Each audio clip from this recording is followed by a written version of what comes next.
Hello everybody and welcome back to another video. In this episode, I will show you how to download video from Facebook. Open your preferred browser. For this example, I will use Chrome browser. This will work also for Mozilla and Edge browsers. First of all, you need to log in into your Facebook account.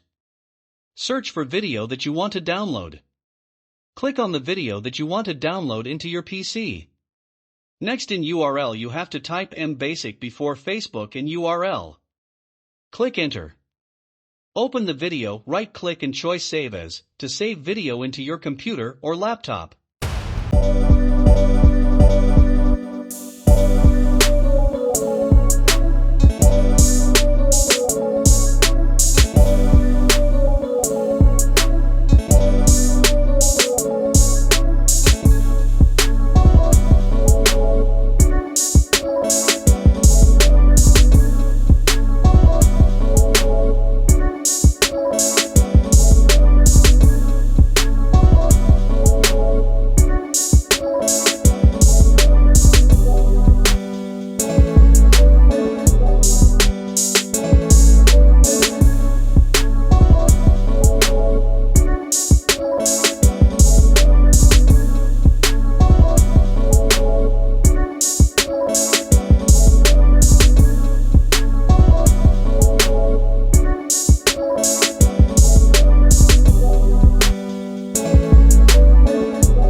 If this video was helpful for you, please subscribe to our channel.